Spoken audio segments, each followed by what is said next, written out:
pelo teu amor, pela tua vitória, Senhor. Vitória em Cristo Jesus, pelo poder do teu sangue, Senhor. Esta vitória é garantida para todos aqueles que em ti creem, para aqueles que creem no poder do sangue de Jesus, que ressuscitou-nos dos mortos, para todo aquele que crê e recebe o poder de Deus e busquem, batem e continuem a buscar, a orar, a vigiar. O sangue, Senhor, tem poder. No nome de Jesus, Pai Santo, eu te louvo e te agradeço pela oportunidade de estar aqui, partilhar esta mensagem, Senhor, com todos aqueles que querem crescer contigo, querem ouvir e querem nascer de novo da água e do Espírito Santo, aqueles que querem ocupar o lugar que tu disseste, eu vou na casa do meu pai, tem muitas moradas, eu vou preparar o lugar. Senhor, esta mensagem é para todos aqueles que tu queres, Senhor, que sejam reavivados, sejam ressuscitados dos mortos, sejam retirados da posição em que estão e sejam colocados na posição que tu queres que eles estejam, dentro da tua vontade, para que tenham vitória em Cristo, em nome de Jesus. Pai Santo, os nomes hoje eu peço, Santo Espírito, coopera comigo, Senhor, do princípio ao fim de toda esta ministração, que não seja a minha palavra, que não seja a minha sabedoria, mas que seja o teu poder para salvar, para curar, para libertar, para instruir no caminho da salvação e vida eterna, em nome de Jesus. Em nome de Jesus, que ela vá como espada de dois gumes, Senhor, e prospere para tudo quanto é enviado, em nome de Jesus. Amém, amém. Paz e graça do nosso Senhor Jesus Cristo sejam bem-vindos, amados, nesta mensagem. Eu clamo o sangue de Jesus sobre você que entrou para ouvir mais uma ministração, mais uma palavra de exortação para a santificação. Esta é uma profecia do Senhor, aqueles que realmente escolheram seguir uma vida de santificação, uma vida de santidade, seja esta palavra é para você.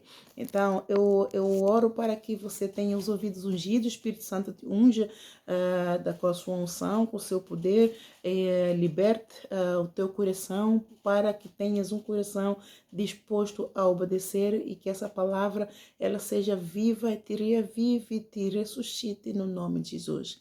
Assim me disse o Senhor, amados, sejam bem-vindos todos. Eu sou a apóstola Ana Leitão.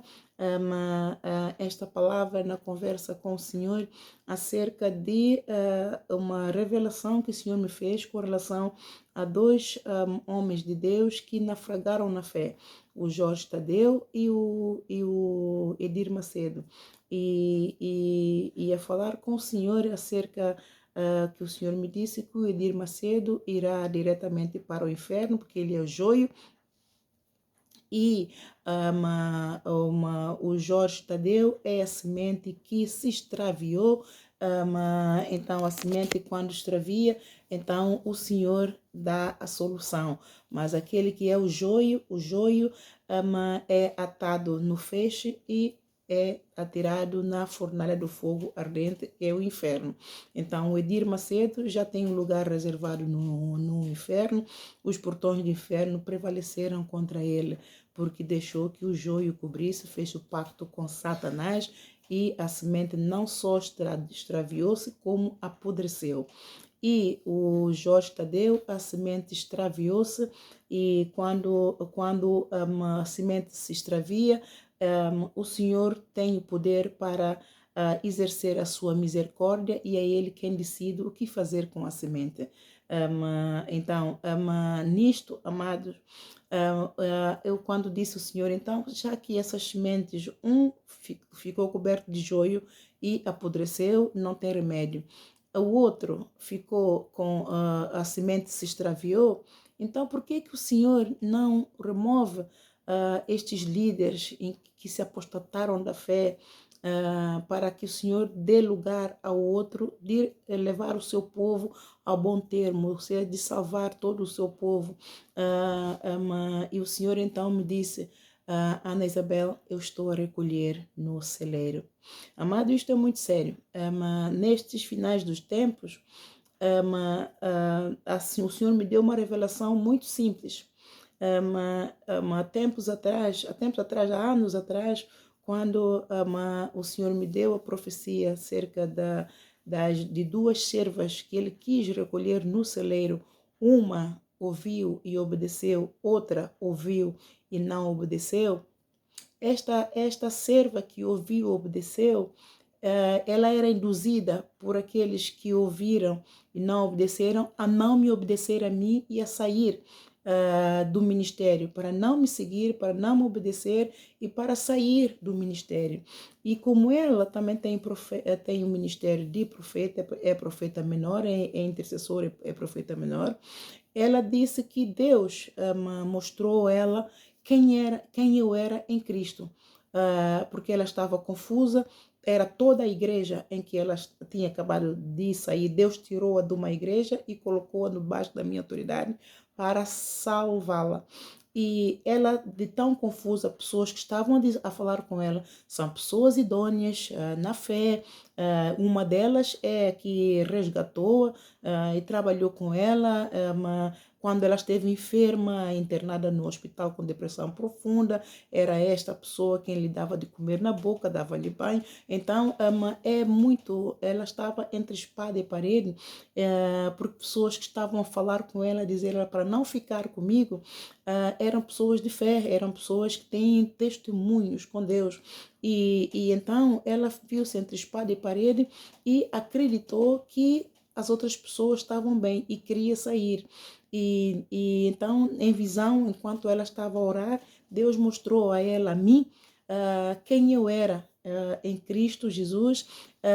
E então, ela, quando chegou no dia seguinte para ir para o treino, que eu estava a treiná-la o curso de diáconos para ela servir, ela então me disse: apóstola Ana, eu hoje já não queria vir mesmo, já não queria vir, a minha cabeça está muito confusa e as pessoas a dizerem para não vir, para não obedecer a apóstola Ana, que a apóstola Ana não é mulher de Deus, como é que uma pessoa só, ainda mulher, vai levantar uma igreja ela sozinha, é impossível, que eu vou morrer e por aí fora. Então, o que é que ela fez, amado? Ela disse que Deus disse-lhe: não saias, fica firme, tu estás na arca de Noé. E o Senhor me fez lembrar essa palavra hoje e a juntei com esta, que o Senhor disse: eu estou a recolher no celeiro. Todos vocês lembram-se que quando o Senhor enviou Noé adiante para convidar todos aqueles que querem se salvar a entrarem na arca, a ajudarem a construir a arca para serem recolhidos na arca, porque o Senhor iria dizimar a terra com o dilúvio. Lembram-se todos dessa história? Acredito que não é preciso repetir, porque há muitos filmes acerca desta passagem bíblica no Velho Testamento, quando o Senhor aniquilou, dizimou o mundo e fez tudo de novo, a começar do Noé e sua família e todos os animais que o Senhor ordenou a Noé que colocasse par a par, a macho e fêmea, para que reproduzissem ou reprocriassem outra vez na terra quando o Senhor determinasse que o dilúvio acabou. Então, amados, assim sendo, amados, Deus, a me dizer isto hoje, a me fazer lembrar, nós estamos exatamente a viver estes momentos porque o Senhor disse: eu estou a recolher no celeiro, tal como o Senhor quis recolher todo o povo na arca de Noé. A arca de Noé era o celeiro que o Senhor estava a recolher. Estão a entender? Estão a acompanhar o raciocínio, amados? É muito importante que você acompanhe este raciocínio para que você realmente entenda o poder desta mensagem. Porque se você não acompanhar o raciocínio, você não vai entender o poder dessa mensagem e vai ficar de fora. Mas não é lícito que você fique de fora, é mister que você fique dentro para que você entenda o poder dessa mensagem. Essa mensagem tem a ver com escatologia. Escatologia tem a ver com os eventos que vão acontecer nos finais dos tempos. Então, a arca de Noé, quando o Senhor disse ao Noé: agora entre na arca, você e toda a tua família e todos os animais, eu vou dirigindo os animais para a arca. E quando eu te disser fecha a arca, fecha a arca. O Noé pregou o evangelho, convidou todo mundo para entrar na arca, para ajudar a construir a arca, para que todos entrassem na arca, porque Deus iria destruir o mundo. Mas ninguém creu, ninguém acreditou, ainda chamaram de maluco. Ora, maluco, amados, quando te chamarem de maluco por amor a Jesus, você diz glórias a Deus, porque Deus realmente usa coisas loucas para confundir as sábias. Deram o Noé como um maluco varido, mas olha o que aconteceu, aqueles que se constituíram sábios perante o Noé, sucumbiram todos debaixo da água, foram para o abismo, foram parar ao inferno. Ao inferno, amados, todos que sucumbiram foram parar ao inferno. Aqueles que se salvaram são os que entraram na arca. Nestes finais dos tempos, Deus está a recolher no celeiro. O celeiro é a arca do Senhor. O celeiro é a arca do Senhor. Eu vou te levar a parábola do joio de trigo para que você entenda bem esta mensagem, essa profecia do Senhor e você se prepare. Não negligencie as mensagens, amado. Não negligencie as profecias. Um povo sem profecia, ele perece. Nós entendemos que nesses finais dos tempos tem se levantado muitos falsos profetas para enganar os povos, os escolhidos. Mas, amados, você só é enganado até certo ponto, ainda neste momento em que nós estamos, você só é enganado se você quiser, porque as escrituras estão aqui, o poder de Deus está em você. Quem te impediu de não ler as escrituras? Quem te tirou a revelação? Aqui, todo aquele que tem falta de sabedoria, lá em Tiago está escrito, todo aquele que tem falta de sabedoria, peça-me que eu dou, eu não atiro no rosto. Aquele que quiser ter o conhecimento do reino de Deus, Deus dá, Deus revela. E quando o apóstolo Paulo diz para orar em todos os lugares, é para que nós mantenhamos conectados com o Espírito Santo, para que nós tenhamos revelação dele, para que nós tenhamos os olhos do nosso entendimento iluminados pela sabedoria de Deus, pelo poder de Deus, para sermos guiados pelo Espírito de Deus e não sejamos confundidos nem desbaratados. Então, ninguém nos impediu realmente de conhecermos a verdade, ninguém nos impediu de sermos libertos, porque Cristo nos resgatou da maldição da lei. Lá em Gálatas 3:13 está ali, Cristo já nos resgatou da maldição da lei. Então nós já não estamos escravos do pecado, nós já não somos escravos da morte, nós já não somos escravos do império satânico, agora somos livres pelo poder do sangue de Jesus, pelo poder da rua de cruz e pelo poder da autoridade do crente que Deus nos restituiu, descendo ao inferno, tomando a chave da morte na mão de Satanás e nos ter dado a chave da vida. Então nós temos a liberdade para poder decidir e discernir aquilo que nós queremos e buscar a Deus enquanto nós podemos. Ninguém nos impede de nada, amados. Mesmo que no país onde nós estejamos, os nossos direitos do culto a Deus sejam transgredidos, mas a palavra de Deus está junto de ti, está junto da tua boca. Ela está no teu coração. Você pode falar com Deus no teu coração. Mesmo que você não abra a boca, você pode falar com Deus no teu coração. Quem te vai impedir? Quem vai discernir as intenções dos teus pensamentos, dos teus corações? Ninguém. O Senhor conhece a todos, o Senhor conhece, Ele sonda os corações, quadrinhos. Então ninguém te impediu de conhecer a verdade. E quando se trata da tentação do anticristo, Deus não dá a ninguém além daquilo que ele possa suportar. Ele vem sempre em nosso socorro. Ele é um Deus de amor, ele é um Deus que ama a prosperidade do seu povo, ele peleja, ele pleiteia para todos aqueles que esperam nele, que confiam, esperam nele, que têm a sua fé no Senhor e a sua esperança é no Senhor. O Senhor não deixa decepcionar a ninguém. Ele é fiel e vai até o fim para cumprir com as promessas que ele nos faz a nós. Então, por isso, amados, para que você entenda o ajuntar no celeiro que se aplica, o ajuntar no celeiro não é no céu, amado. No céu é o arrebatamento que ele vai levar. Aí ele ajunta no celeiro aqui na terra. Ele ajunta no celeiro aqui. Não é lá no céu. Lá no céu é quando você já vai ser recolhido. Lá no céu você é recolhido, mas aqui na terra ele está a juntar. Ele está a juntar aqueles que são, ele está a juntar do lado esquerdo aqueles que são bodes, ele está a juntar do lado direito aqueles que são ovelhas. Então ele está a juntar no celeiro para ir purificando, para ir se santificando, para que estes que estão a ser ajuntados no celeiro estejam cheios do azeite, sejam cheios da unção, cheios do primeiro amor, cheios das primeiras obras dele, e cheios da palavra, para que ele possa,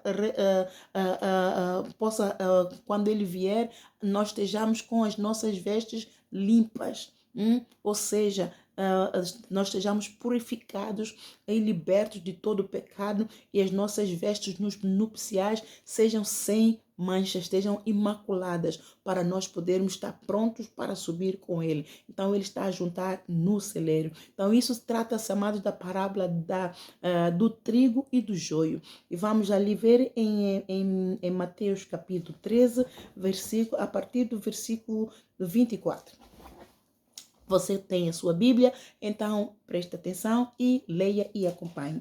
E diz assim: propôs-lhe outra parábola dizendo: o reino dos céus é semelhante ao homem que semeia a boa semente no campo. Mas dormindo os homens, veio o seu inimigo, semeou o joio no meio do trigo e retirou-se. Quando ele diz dormindo os homens, não quer dizer que os homens estejam a dormir. Ou seja, os homens que receberam a semente da salvação e vida eterna, os homens receberam a semente, mas negligenciaram, não cooperaram com Deus para que Deus desse crescimento certo à semente de salvação e vida eterna, à semente de trigo, para que Deus então desse crescimento e produzisse fruto do Espírito Santo. Para produzir fruto do Espírito Santo tem que começar por arrependimento. Nós temos que arrependermos dos nossos pecados, toda fornicação, toda prostituição, toda imundícia, todo adultério, toda mentira, todo jugo de servidão do império satânico. Temos que nos despir, incluindo da vontade própria. Temos que despir disso para dar lugar a Deus, para trabalhar conosco, para que nós cresçamos em santidade e adoração. Então, o dormir é negligenciar tudo isso, não buscar a Deus, não orar, não vigiar, não largar o pecado, andar na roda dos escarnecedores, deter-se no caminho dos pecadores, andar segundo o conselho do ímpio, mesmo conhecendo a palavra, viver no jugo desigual, mesmo conhecendo a palavra, viver de mentiras, viver de engano, viver de tudo quanto é coisa, sendo crente, indo à igreja, servindo a Deus, mas dormindo, não vigiando. Ora, mas não vigia. Quando vamos à igreja, oramos, não é? Mas muitos chegam a casa, encostam a Bíblia, só voltam a pegar na Bíblia quando vão à próxima reunião, ao próximo culto. Isto é dormir. Quando nós saímos da congregação dos santos, cheios da unção de Deus, mas vamos na roda dos escarnecedores. Isto é andar na lama, é voltar à lama. Deus lavou, nós estivemos num culto, ouvimos a palavra, recebemos a palavra nos lava, a palavra nos purifica e a palavra nos santifica para o Senhor. Mas nós saímos da congregação dos santos, andamos em casa de todos aqueles que não querem saber de Deus, que se escarnecem de Deus, que blasfemam de nós, do Espírito que está em nós, porque nós fomos louvar a Deus. Você também agora é lá daqueles lá que louvam a Deus, dos malucos, e você está sentado a comer e a beber com eles. Então, amados, isto tudo é dormir. É isso aqui. Mas dormindo os homens, veio o seu inimigo e semeou o joio no meio do trigo e retirou-se. O amor ao dinheiro, a cobiça, o amor ao dinheiro, o amor à fama, o amor ao poder, isto tudo, amados, é dormir. é estar a dormir, então vem. Deixa-me só experimentar aqui uma coisa, amados, se eu conseguir fazer isto, não entendo muito disto, não, eu tenho a impressão que não, não entendo muito isto, mas do TikTok, vocês me perdoem,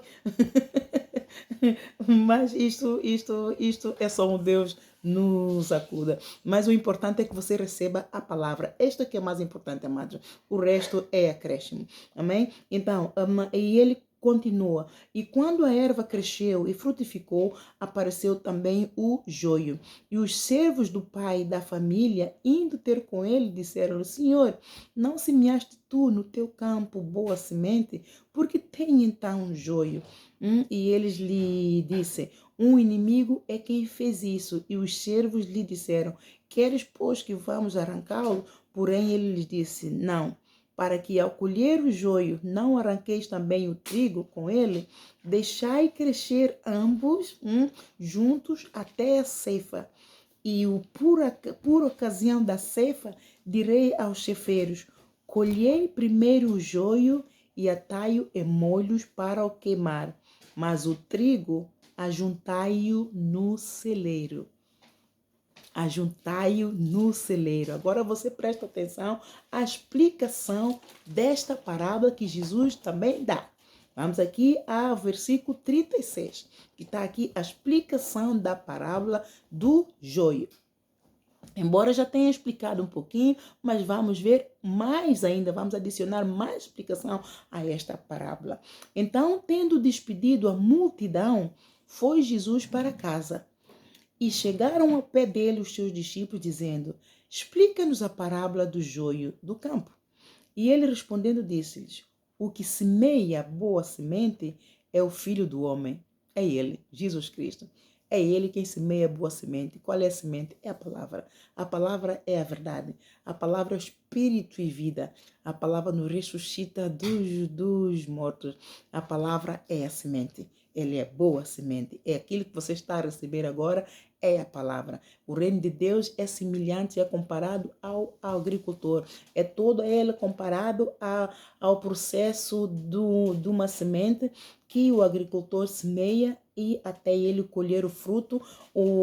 É a mesma coisa que Jesus compara ao processo de nascimento espiritual até ao seu crescimento, do momento da sementeira, momento em que ele semeia a palavra em nós, no momento em que nós recebemos Jesus Cristo como Senhor e Salvador, entra a semente e a semente então começa um processo.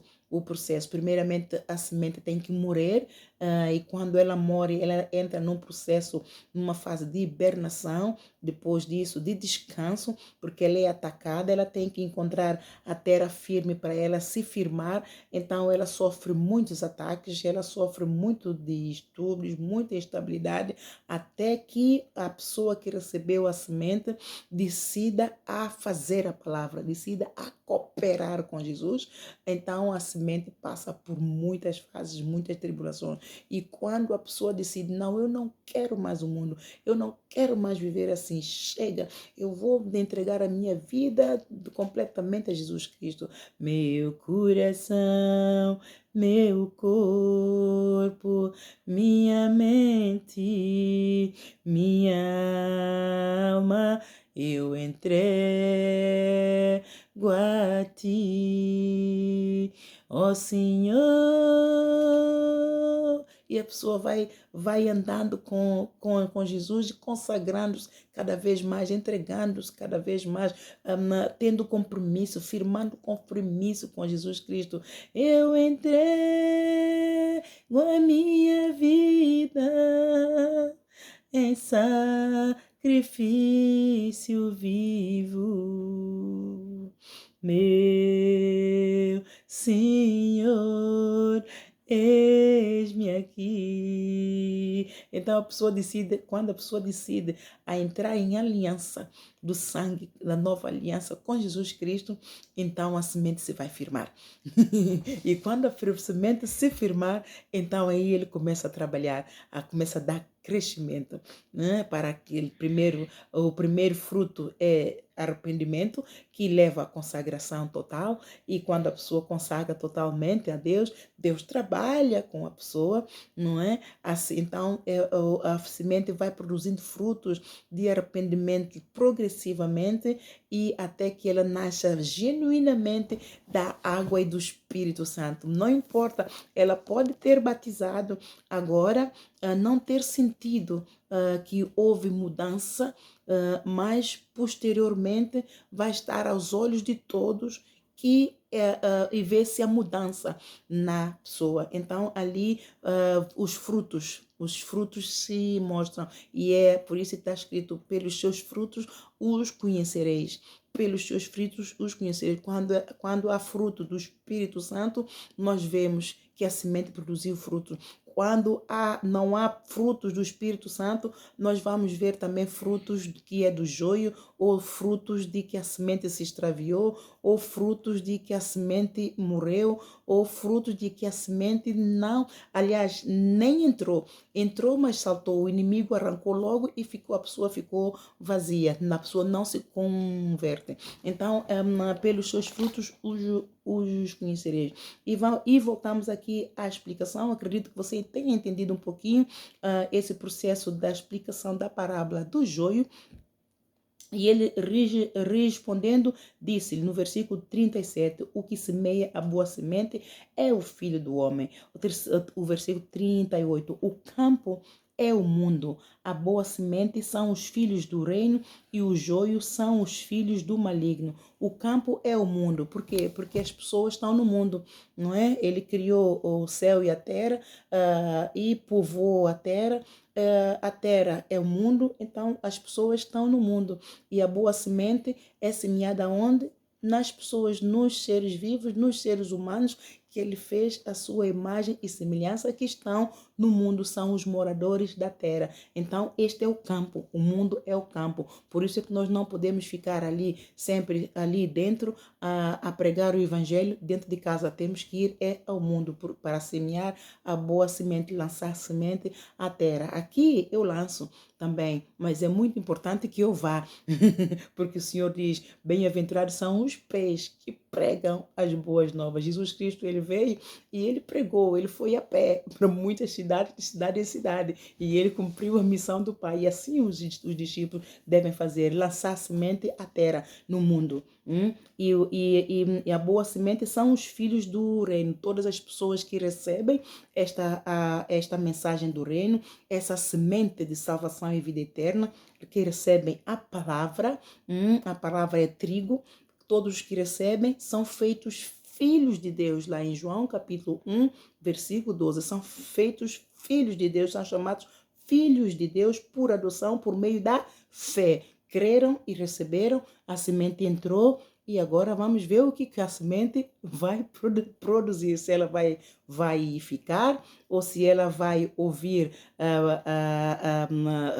com maus conselhos de más companhias, a semente vai ser roubada por Satanás, ou se ela vai se arrepender genuinamente de todos os pecados. O Espírito Santo entrou, vai contender se ela vai receber e vai então continuar a caminhada com Jesus. Isto depois cada um de nós é quem resolve se coopera ou não com Jesus Cristo, o autor da sua semente.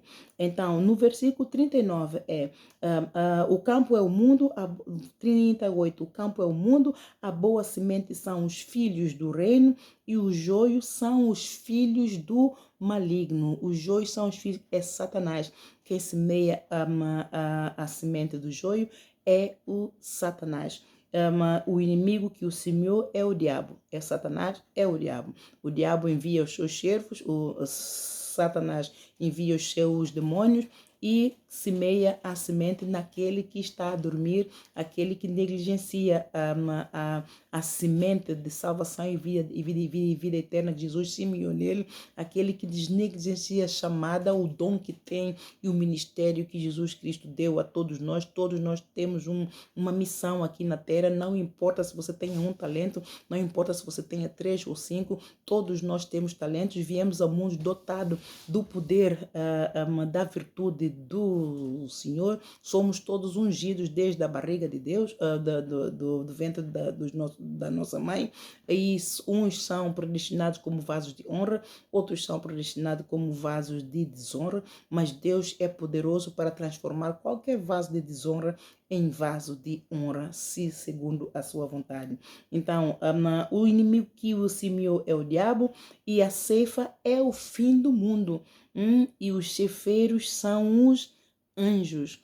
A ceifa é o fim do mundo, amados. Lembra que eu disse que Deus, a arca de Noé, é comparado ao ajuntar no celeiro. Quando Deus disse a Noé para entrar na arca com a sua família, que Deus iria conduzir todos os animais que ele mandou Noé separar par a par de cada espécie, que iam conduzir todos a entrarem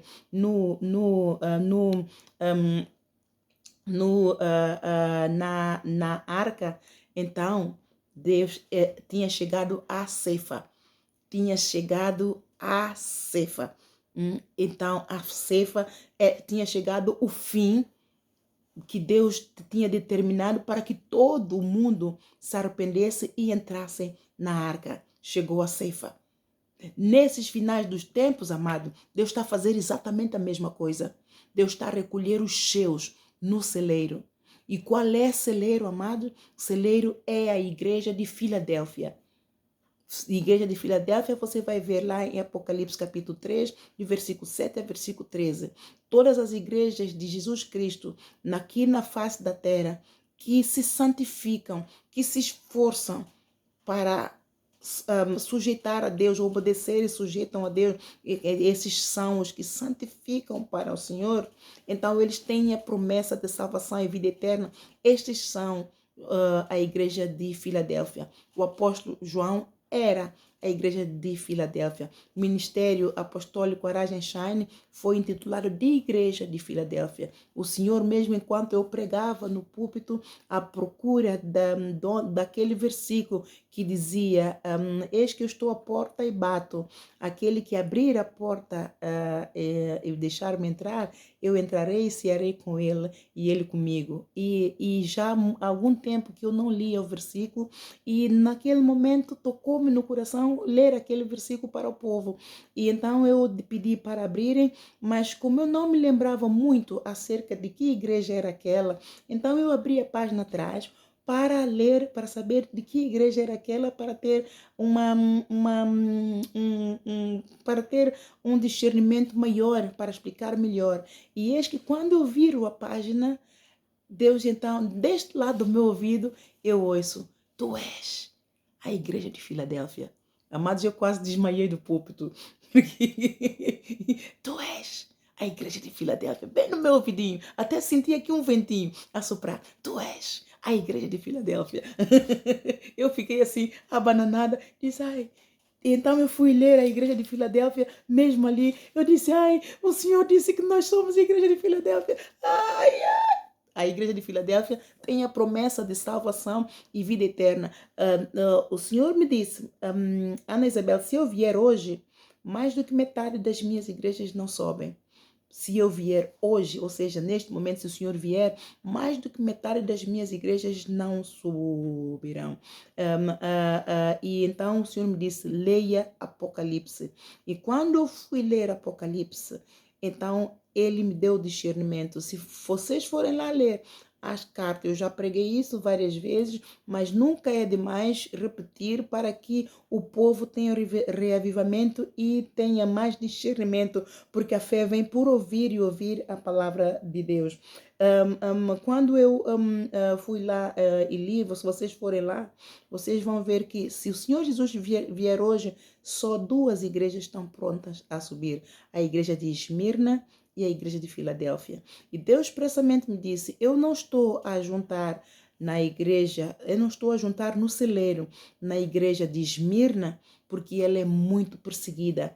São aquelas igrejas, são aqueles povos crentes que são perseguidos de morte e morrem mesmo. Então Deus está a recolher no céu. Deus está a recolher, porque são mortos. Então a igreja de Esmirna, ela está a ser recolhida, mas os que resistirem, então Deus está a dar livramento, Deus está a apacentar, Deus está a confortar, Deus está a sustentar, Deus está a dar vitória para que eles resistam ao inimigo e resistam à perseguição e vençam. E Deus concede vitória. Então, Deus está, o verdadeiro celeiro em que Deus está a juntar, amados. Então, atenção, a recolher e a juntar. Recolher é uma coisa, recolher Deus vai levar com ele, vai recolher, é recolhido, vai para o seio do Abraão. Mas o ajuntar é no celeiro, é aqui na terra, tal como Deus ajuntou no celeiro na arca de Noé. Então, quando Deus disse àquela serva que estava a ser perseguida para sair do ministério debaixo da minha autoridade, Deus disse a ela: não saias, fica firme, tu estás na arca de Noé. Ela foi me dizer, amada. Ela disse que ouviu muito bem e não pode ser o diabo a dizê-la para ficar firme que ela está na arca de Noé. O diabo quer é que nós morramos e vamos parar com ele no inferno e sejamos consumidos pela lama do fogo do enxofre. Mas Deus, ela disse, apóstola, isso foi Deus que me falou. Fica firme, não saias. Tu estás na arca de Noé. Então a arca de Noé foi o quê? Celeiro.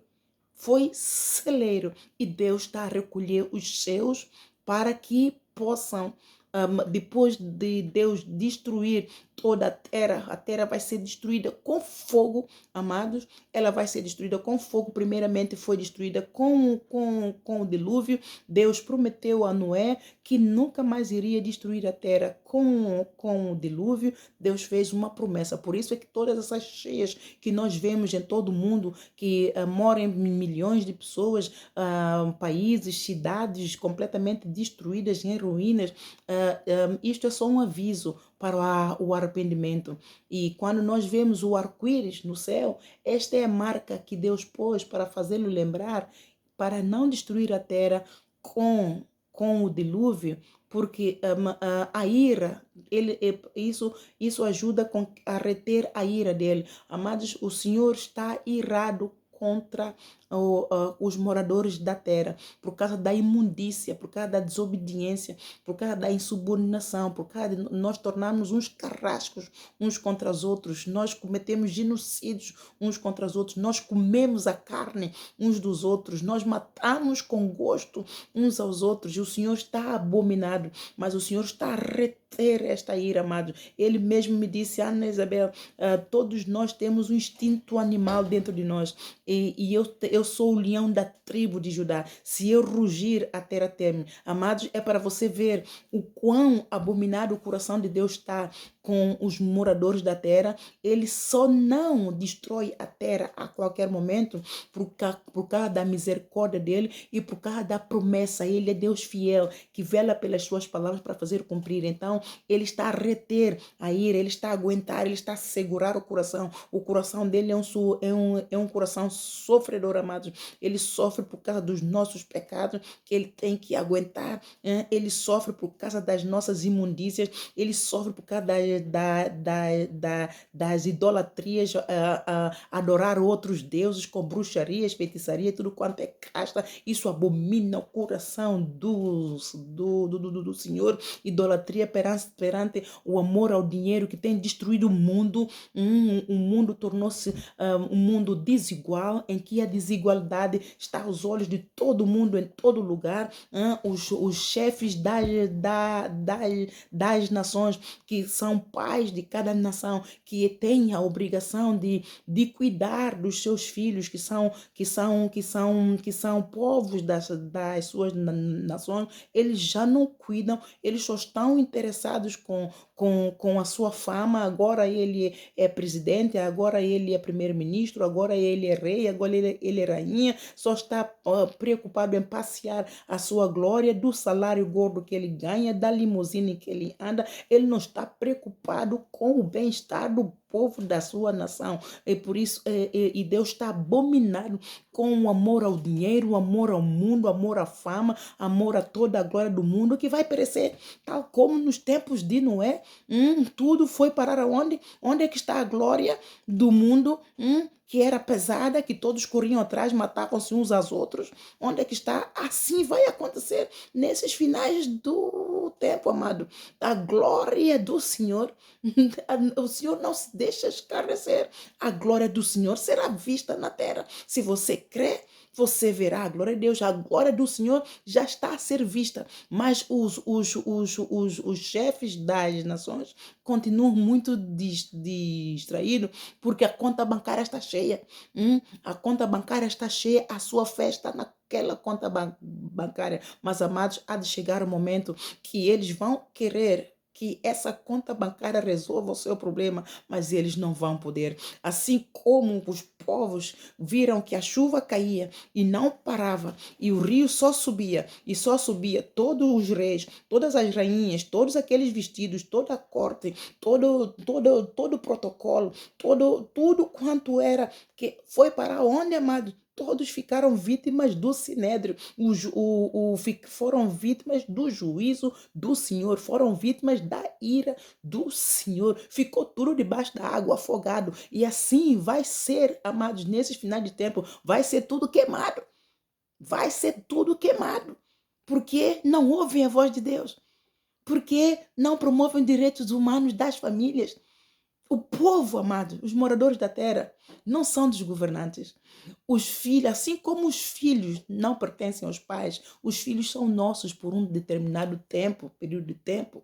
O chefe do governo tem direito a governar a nação, o povo de Deus, por um determinado tempo. O povo continua a ser de Deus. O Senhor continua a ter a última palavra em tudo, amados. Por isso nós temos que reconhecer a soberania de Deus. Nós temos que reconhecer o poder soberano absoluto de Deus.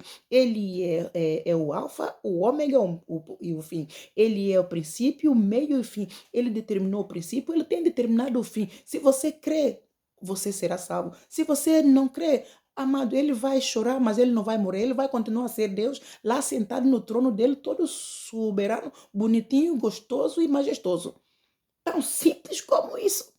Tão simples como isso. Se você crê, é salvo. Quem tem que dobrar o joelho? Só você. É você e eu, amado. Ele é soberano. Quer você queira, quer não, ele vai continuar a ser Deus. Quer você creia hoje, quer não, você vai ver a glória de Deus, quer de um jeito ou do outro. Se você crê, você vê a glória de salvação. Se você não crê, você vê a glória da maldição. É igual, você vai ver a glória de Deus de um jeito ou do outro. Então é melhor ver a glória de Deus do jeito que ele planeou para você e para mim. Ele abriu um caminho, ele enviou Noé adiante de todo o povo. O povo não creu. Deus eliminou tudo, mas ele prometeu que ele não vai dizimar a terra com a água. Ele disse que ele fez um pacto com Noé e pôs o arco-íris no céu para que ele lembre. Assim, quando a chuva cair e cair demais, ele vai lembrar e vai fazer parar a chuva, porque ele tem controle de tudo. Ele tem controle de tudo. Então, você precisa de entender muito bem a diferença entre recolher e ajuntar no celeiro. Recolher é quando ele recolhe para ele, vai dormir. Mas ajuntar no celeiro é que ele separa trigo do joio. Ele separa o trigo do joio. Muitos têm sido recolhidos. Muitos servos de Deus que no último instante se arrependem, ele prefere levar porque tem um coração pretenso a pecar. Não tem aquela fé que vence o mundo. E assim que Deus vê que já está mais purificado, então Deus recolhe para não dar lugar ao diabo, para que Deus não perca, porque ele não deixa que o inimigo tente os escolhidos além daquilo que a pessoa possa aguentar. Se a pessoa não tem estrutura para aguentar ou já está cansado, já não quer mais lutar, e a alma do Senhor tem prazer no corpo de Cristo, muitos têm inspirado, amados, muitos têm inspirado no corpo de Cristo, muitos têm sido levados, muitos têm sido recolhidos. Nós não nos apercebemos, mas é por causa do pecado que Deus sabe que se a pessoa voltar a cair nesse pecado, ela não vai aguentar a tentação do inimigo, ela vai voltar à lama. Então o Senhor recolhe. Muitos têm sido recolhidos, mas no celeiro, amados, Deus está a fazer agora. O juízo do Senhor está sobre as igrejas. Ele me disse: eis que a espada da minha boca está sobre as minhas igrejas. Justiça e juízo do Senhor.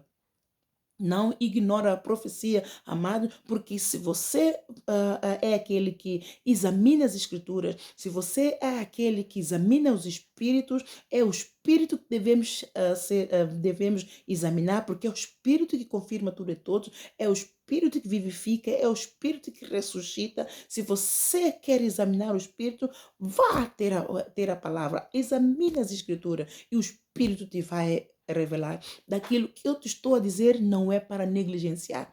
Não negligencia a profecia, amados. Não negligencia o poder de Deus para a tua vida. Não negligencia a palavra de Deus, que é espírito e vida e nos liberta, e todo aquele que conhece a palavra e faz a palavra, ele será continuamente liberto e ele verá a Deus. Então está aqui, o inimigo, no versículo 39, o inimigo que o semeou é o diabo, e a cefa é o fim do mundo, e os cefeiros são os anjos. Quando chegar o dia da cefa, amados, aqueles que foram recolhidos, aqueles que foram como ajuntados no celeiro, quando soar a trombeta, o anjo descerão e recolherão aqueles que Deus ajuntou, os seus escolhidos. E aqueles que já dormiram vão ser acordados, porque todos nós, aqueles que Deus recolheu, ajuntou no celeiro e recolheu, todos vamos estar na presença do Senhor, para que nós então estejamos em posição, em condições de sermos nós a julgar depois o mundo. Por isso é que o julgamento das igrejas já começou desde 2017. Foi desde aquela altura que Deus começou a me falar. Eu enviei um e-mail ao bispo da igreja em que eu estava congregada e a dizer que é a Arca de Noé.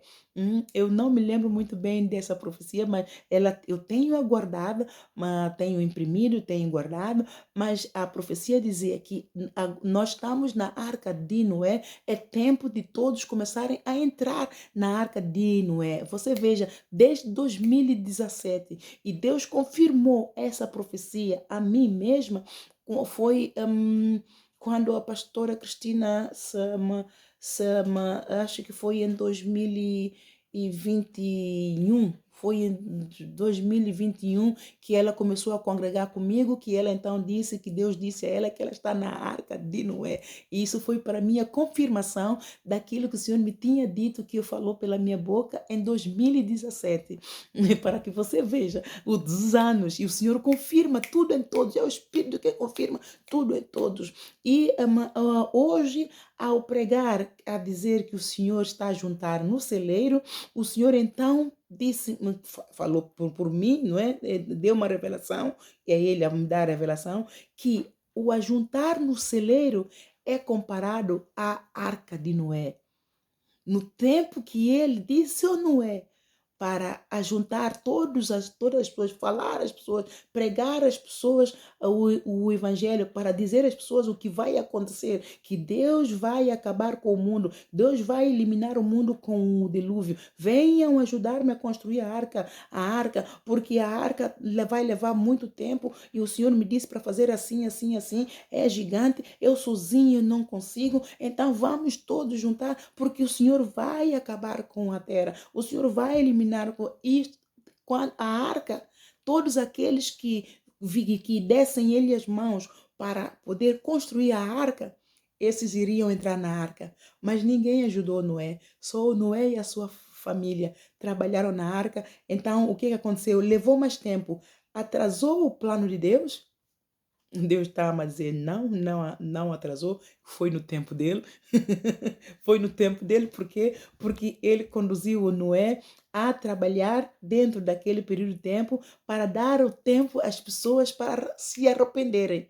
Então foi dentro do tempo dele, porque ele já sabia que as pessoas não iriam acreditar no Noé. Então, como as pessoas não acreditam na profecia da nossa boca, então ele dá um tempo para arrependimento. A pessoa vive no pecado, enlameia-se cada vez mais e o amor dele é sofredor. 1 Coríntios 13, versículo 7, o apóstolo Paulo descreve aqui esse amor de Deus, amado, é sofredor. É um amor que tudo crê. Ele crê que as pessoas vão se arrepender. No tempo certo, as pessoas vão arrepender. É um amor que tudo sofre. Ele sofre porque o pecado, nosso pecado, amado, cheira mal aos narinas de Deus. Amado, você pode se sentir mal com isso, mas é a pura verdade. Ele é santo. O pecado afronta, ofende. Não, o pecado fere a santidade de Deus.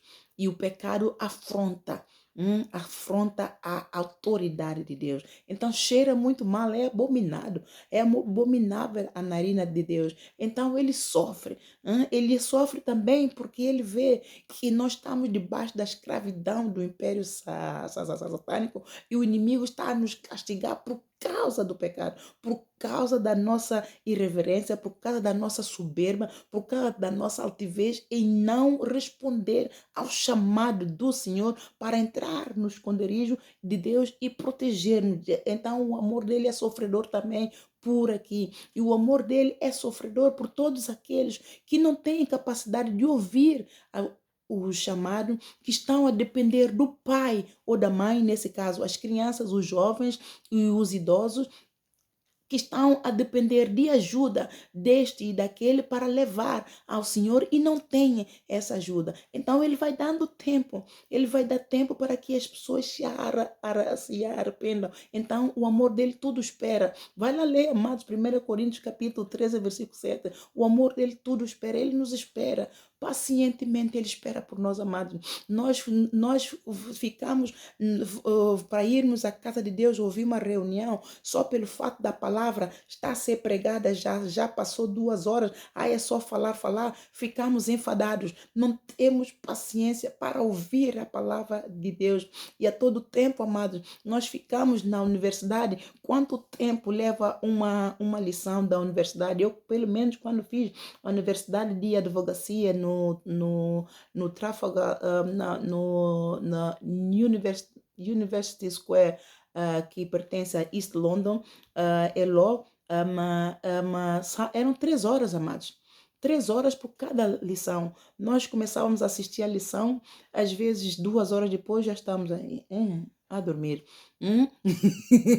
Mas nós ficamos às 3 horas. Às vezes bebemos um café e levantamos um bocadinho e consertamos, porque se nós não ficarmos essas 3 horas a ouvir esta lição, nós vamos reprovar.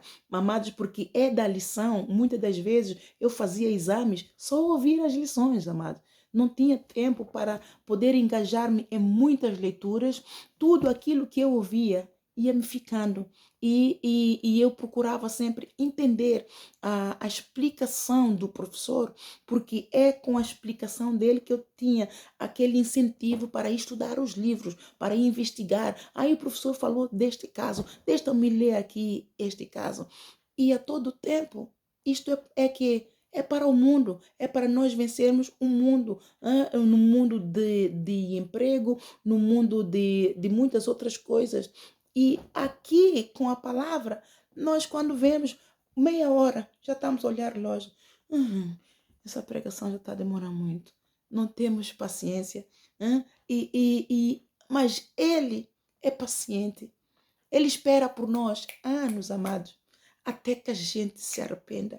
O tempo para nós chegou no momento em que Ele colocou alguém no nosso caminho para nos falar da palavra e nos levar ao arrependimento. O tempo dele para nós chegou. Mas por causa da dureza do nosso coração, o amor dele é sofredor. Tudo sofre, tudo crê, tudo espera, tudo suporta, Ele nos suporta a nossa rebeldia, nosso é porfiar, é argumentos para ali e para ali, é desafio, a autoridade de Deus nas igrejas. É um Deus nos acuda aquilo que nós fazemos, amados. Nós somos criaturas, amados, o Senhor é bondoso. Ele é misericordioso. Eu não falo por todos, amados. Eu falo por mim. Sou pecadora, amados. Eu sou pecadora. E a misericórdia do Senhor sobre a minha pobre alma é imensa. Por isso, quando vou à presença dele, amados, às vezes eu fico mesmo palerma, Senhor, perdoa só. E choro, choro, choro. Vou fazer mais o quê, amados? Vou fazer mais o quê? Até parece que nós abusamos do amor e da bondade, da misericórdia do Senhor. Mas nós temos que lembrar de uma coisa: Ele não se deixa escarnecer. Assim como no tempo do Noé, Ele esperou durante a construção da arca, que levou anos, para que o povo se arrependesse. E o povo não se arrependeu. Ele não se deixa escarnecer. Ele tem um limite para tudo. Ele tem o dia D, ele tem o dia marcado, ele tem o dia escrito. Quando chegar esse dia, ele não adia.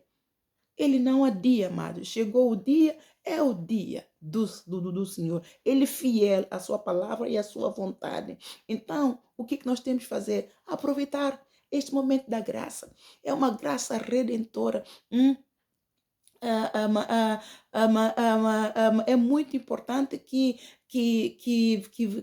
você entenda que o poder de Deus se aperfeiçoa nas nossas fraquezas. E quando você abre o coração para Deus, Ele vai trabalhar com você e comigo. Eu só tenho que deixar que Ele faça com você aquilo que Ele quer.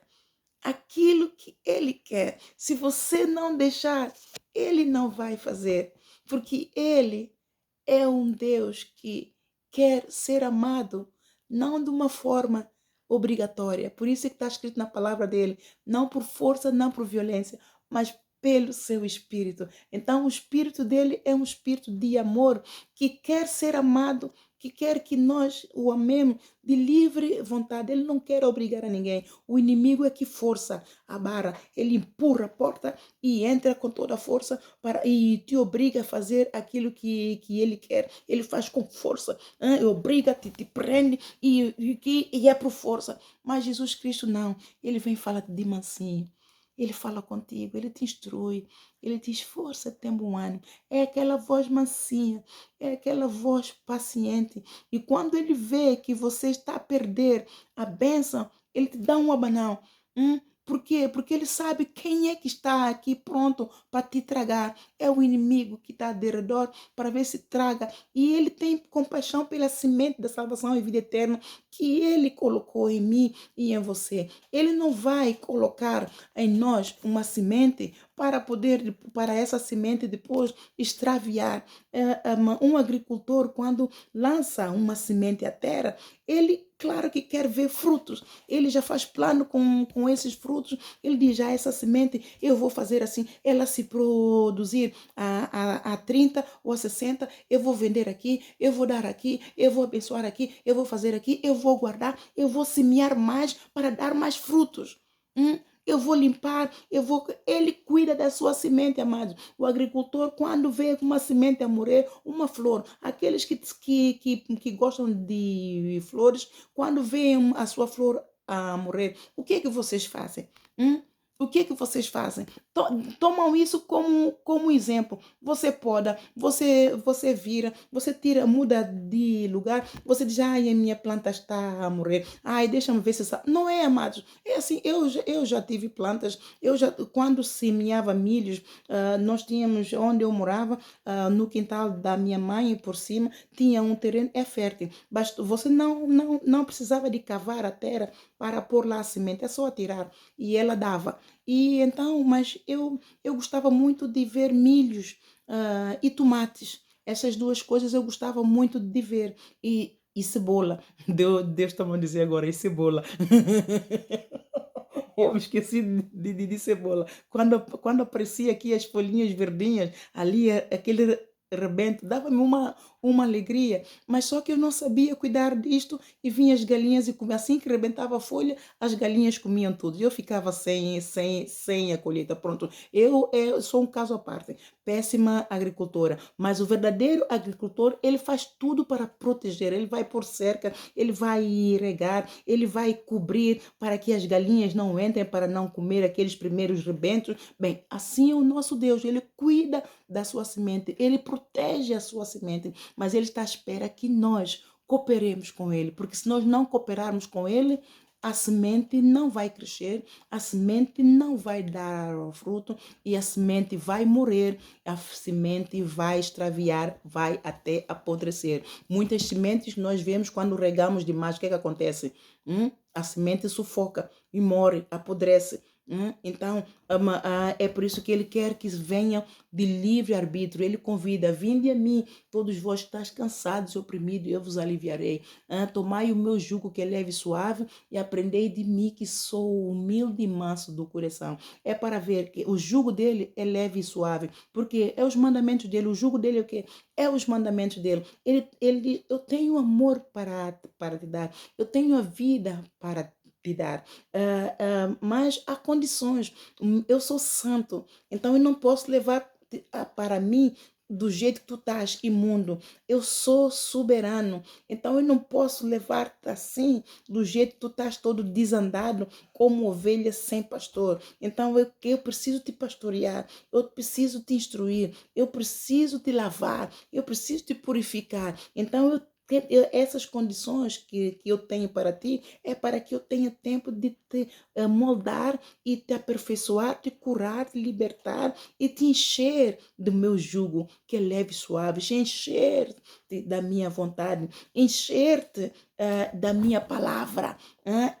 E qual é a tua parte? Qual é a condição para ti? Qual é o contrato? Você só tem que obedecer e sujeitar. Obedecer é ouvir, parar a ouvir com paciência, com atenção, com reverência, com amor, com prazer.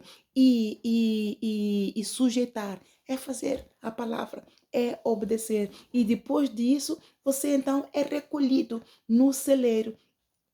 Para quando chegar no fim do mundo, o fim do mundo é a ceifa, é no momento da ceifa. Você então ser recolhido com o Senhor e então é assim que os justos irão errar a terra. Aqui no versículo 40, assim como o joio é colhido e queimado no fogo, assim será na consumação deste mundo. Tá vendo? A ceifa é o fim do mundo e os ceifeiros são os anjos. Os anjos recolherão todos os ungidos, eles recolherão todos os trigos para o celeiro, e o joio é colhido e queimado no fogo. Assim será na consumação deste mundo. Mandará o Filho do Homem os seus anjos, e eles colherão do seu reino tudo o que causa escândalo e os que cometem iniquidade.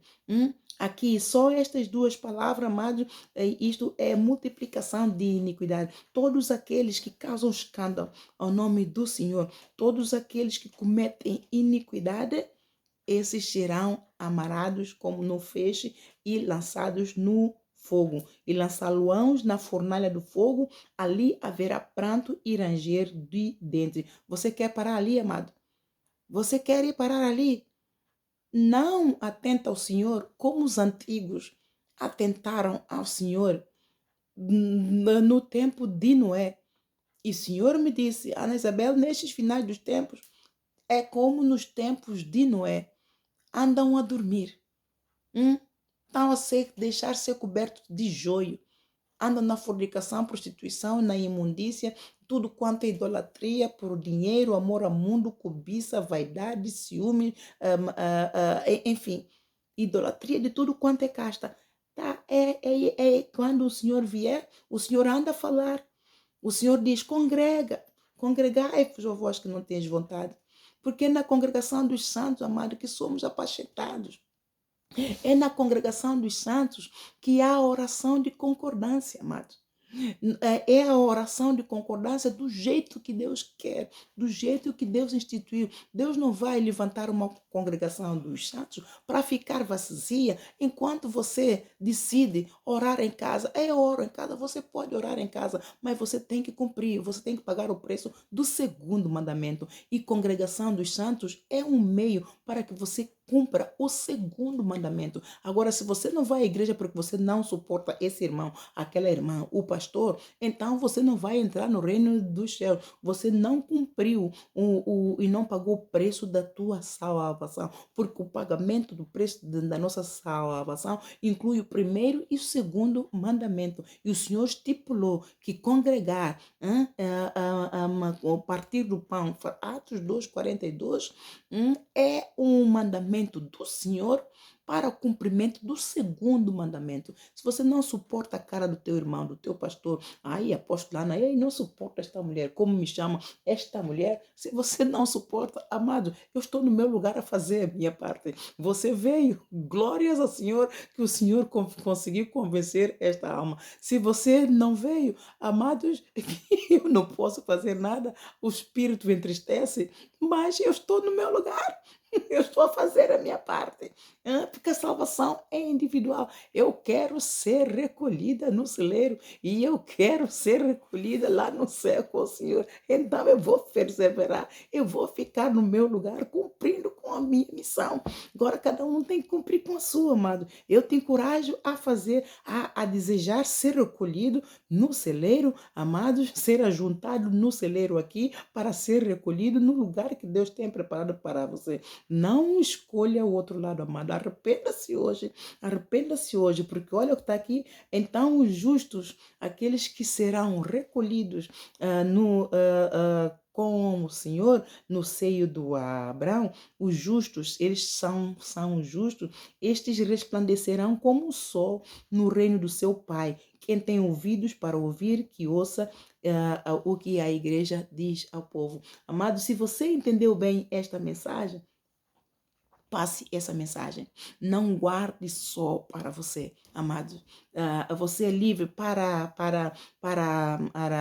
partilhar esta mensagem com todos. Evangeliza, amados. O partilhar a mensagem é pura e simplesmente como evangelizar. É deixar que a tua fé ela não fique só para ti, mas ela seja uma fé em ação. Você põe a tua fé em ação, leva a palavra. Se você gostou dessa mensagem, o problema não é só gostar, mas se você se identificou com ela, se ela realmente foi de encontro à tua necessidade, leva também para o outro, para que o outro também desperte do profundo sono e não se conforme com esse mundo, mas seja renovado pelo poder da palavra de Deus, para que ele também seja ajuntado no celeiro aqui na terra e ele depois seja recolhido do celeiro para o Senhor, para a glória de Deus, em nome de Jesus. Amém? Ó Pai querido, no nome de Jesus, eu deixo todo este povo, Senhor, que entrou nesta live,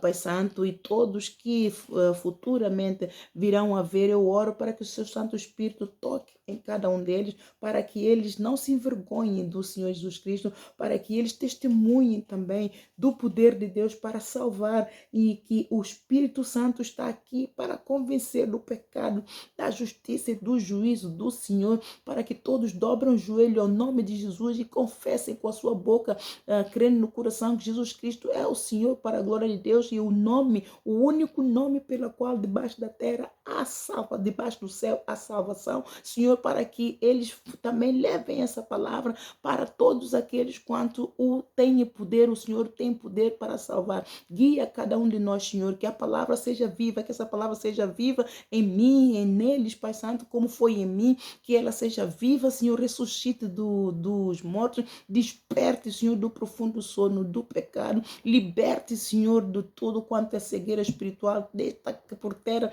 toda máscara da sabedoria, de revelação, discernimento da tua vontade, que o povo, Senhor, vivencie, não só ouça a palavra, mas que vivencie, que pratique a palavra, Senhor, que ande de fé e obras, ouvindo e praticando a palavra do Senhor, ajuntando tesouros no céu, onde nem a traça e ferrugem consome, nem o ladrão mina, nem rouba, para a tua glória, Senhor, em nome de Jesus. Que eu oro para que todos sejam recolhidos, Senhor, no céu contigo. E aqui, Pai Santo, que todos sejam congregados, mas que, Senhor, em nome de Jesus, todos se arrependam dos seus pecados e sejam ajuntados no celeiro para a tua glória, Senhor, em nome de Jesus. Eu clamo o poderoso sangue de Jesus sobre todos eles, sobre a sua casa, Senhor, sobre as suas vidas, sobre a salvação, Senhor, daqueles que ainda não receberam Jesus Cristo como Senhor e Salvador da sua vida. Eu oro para que eles se arrependam neste momento com seu coração, creia no Senhor Jesus, com a sua boca confessa Jesus Cristo é o Senhor para a glória de Deus. Se você está aqui, comece a falar com o Senhor, fala com o Senhor, tira todo o espírito de rebelião no teu coração, todo o espírito de altivez, todo o argumento, peça ao seu Santo Espírito para cooperar contigo, para que ele te ajude na tua fraqueza. Está escrito na palavra do Senhor que o poder do Senhor se aperfeiçoa na nossa fraqueza, quando nós reconhecemos que somos fracos, que somos limitados. O Senhor ele é todo poderoso para nos fortalecer, para nos receber, para nos perdoar, nos lavar e purificar de toda imundícia, toda iniquidade, de todo pecado. Em nome de Jesus, Senhor, continua, Senhor, a ajudar o teu povo, continua, Senhor, a trabalhar em cada um de nós, Senhor, na nossa fraqueza. Faça-nos fortes, Senhor, fortaleça-nos, Senhor, nossa mente, nosso coração, nosso corpo, reveste-nos, Senhor, do escuro da fé, que o nosso coração esteja cheio da fé, Senhor, revestido com o escuro da fé, para que nós possamos ficar sempre firmes contra as tutas ciladas do inimigo, vivamos de fé em fé, de valores com valores, até por uma turma a trocar. Em nome de Jesus, eu clamo sangue poderoso de Jesus sobre todos, Senhor, que a tua palavra, ela não caia no saco furado. Pai Santo, em nome de Jesus, eu clamo sangue de Jesus sobre toda essa palavra que foi ministrada e oro para que ela produza frutos, Senhor, frutos de arrependimento, frutos de firmamento no poder da palavra do Senhor, que é Espírito de vida, em nome de Jesus, em nome de Jesus, amém, amém. Um bem-aja, amados, Deus te abençoe para a sua própria glória. Você é abençoado, Deus abençoe, amém.